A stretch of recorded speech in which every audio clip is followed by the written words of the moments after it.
acho que agora é o último caso, né? Doutora Mariana Maimone, também da endoscopia, vai apresentar mais um caso de cirurgia não, de bariátrica, né? De obesidade. Vamos lá, Mariana.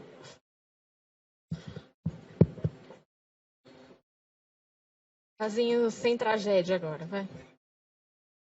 Vai terminar o dia feliz.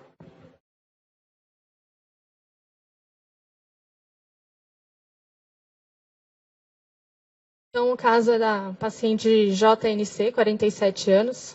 Ela tinha um antecedente de uma gastroplastia redutora, um bypass, há 10 anos. Teve perda de 22 quilos desde a cirurgia e um reganho de 14. Ela tinha tentado vários tipos de terapia comportamental, farmacológica, para perder peso depois que ela teve esse reganho, sem sucesso. Foi encaminhada para a gente para fazer avaliação endoscópica para argônio, e ela perdeu 5 quilos depois da primeira sessão de argônio. Ela fez faz um mês. Não fez a segunda ainda. Na endoscopia que ela fez no dia 12 de maio, ela tinha um coto de 4 centímetros e a anastomose dela também media 4 centímetros, que a gente aferiu com uma régua endoscópica. Foi feita a aplicação de plasma de argônio na porção gástrica da anastomose de forma circunferencial, com argônio a 3 litros por minuto e 70 watts de potência. Aqui tem as imagens, essa era a anastomose dela. Anastomose bem alargada, dá para ver a alça cega, a alça alimentar. O paute dela, que foi medido cerca de 4 centímetros pela pequena curvatura análoga. E aqui a régua para fazer a aferição da anastomose. Essa régua ela tem 3 centímetros de comprimento, cada intervalo tem 2 milímetros, né? E a gente estimou um diâmetro de 4 centímetros. Aqui foi feita a aplicação do argônio. Já deu para observar uma reduçãozinha aí do diâmetro da anastomose por causa do edema na própria sessão de aplicação. Como é um caso que ainda não fez a segunda avaliação, eu trouxe um artigo para ilustrar o que o argônio pode fazer nesses pacientes com reganho de peso, né? É um artigo que foi publicado na Obesity, do pessoal lá do Dr. Josenberg, do ano passado, falando sobre a aplicação de argônio na anastomose gastrojejunal para o reganho de peso em pacientes com bypass. Foi feito um estudo prospectivo, não randomizado e sem grupo controle, com os 30 primeiros pacientes com aplicação de argônio em bypass gástrico Y de Roux e uma média de 18 meses após a cirurgia. Foi definido como reganho de peso um ganho de 10% do peso mínimo atingido pelo paciente após a cirurgia. Foram feitas 3 sessões de aplicação de plasma de argônio, com intervalo de 8 semanas entre essas intervenções, e a última endoscopia de controle 8 semanas após a última sessão. Aqui eu tirei essa imagem do artigo, né, para mostrar a primeira sessão. Aqui é o mesmo paciente, já uma redução da anastomose na segunda sessão da aplicação. A terceira, e essa aqui que foi feita 8 semanas após a última aplicação. Essa pinça que eles usaram para medir o tamanho da anastomose tem 20 milímetros, né? Então, o objetivo era chegar a uma anastomose de pelo menos 12 milímetros. Foi definida como uma anastomose alargada acima de 20.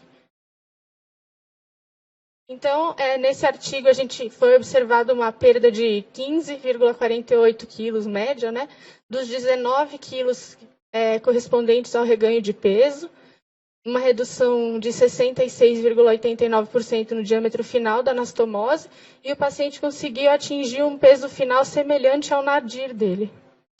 Nesse gráfico aqui mostra o peso mínimo que o paciente atingiu, aqui o peso dele na primeira sessão de aplicação de argônio, na terceira e o peso final, que é parecido com o peso mínimo que ele atingiu depois da cirurgia. A redução do diâmetro da anastomose aqui, de acordo com as sessões, né? Primeira, segunda e terceira sessão, e aqui a média de redução de perda de peso, do excesso de peso, de acordo com a evolução das sessões. Então, quanto mais sessão de argônio, mais peso perdia e menor o diâmetro da anastomose.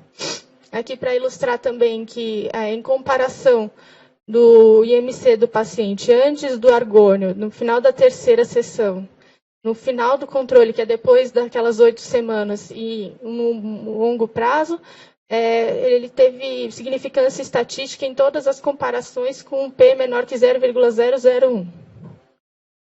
Também comparando as sessões entre elas, né, a primeira com a segunda, a primeira com a terceira, a primeira sessão com a final, a segunda com a terceira, enfim, sempre houve significância estatística na perda de peso e o diâmetro da anastomose.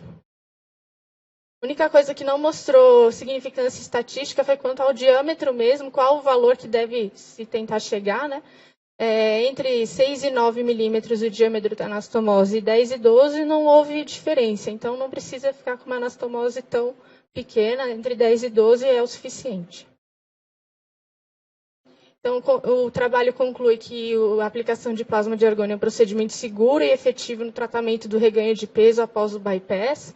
Ele promove uma redução da anastomose, peso final e IMC. Ele apresenta um baixo índice de complicações. Nesse trabalho, tiveram dois pacientes que tiveram uma estenose importante depois da primeira aplicação, que foram excluídos, que chegou a 3 milímetros a anastomose.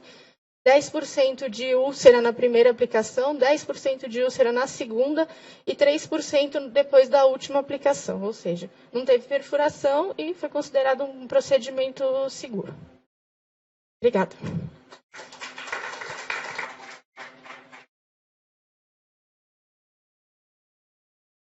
Apesar das sessões de terror, no final todo mundo acabou feliz, né? Todos os pacientes estão vivos, né? De certa maneira estão relativamente bem. Essa questão do argônio aí, o problema evidentemente vai ser a médio prazo e longo prazo, né? A curto prazo isso tem um resultado aparentemente muito bom, com significância estatística em todas as comparações que foram feitas. É importante essa regulagem do argônio, né? 70. Trabalho, eles usaram 90, mas quanto mais alto, né, maior o risco de perfuração. Então, 70 watts, 3 litros por minuto do argônio, né? Não pode esquecer que o paciente se você bobear, o paciente vai sair levitando, né? Vai sair da maca levitando, vai estar cheio de gás aí. Então, não esquecer de aspirar o paciente, né? O procedimento não é também isento de risco, evidentemente, porque você está usando uma potência muito grande. Não é? Precisa tomar cuidado com o tempo de aplicação do argônio, porque isso pode perfurar. Nós já tivemos aqui um caso até de uma hemorragia importante que precisou colocar clipe, etc. Então, não é um procedimento isento de risco, um procedimento que tem um certo risco aí. Alguém quer fazer mais algum comentário, pessoal?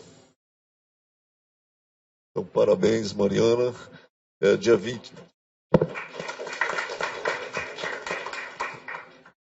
Dia 23 de julho, a gente continua com mais um curso multidisciplinar do DAD. Gostaria mais uma vez de agradecer o pessoal que está apoiando o 9 de julho em Indotec e o pessoal do Balão, né?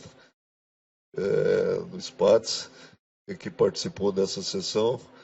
E no dia 23 nós vamos ter então a sessão de doenças inflamatórias intestinal.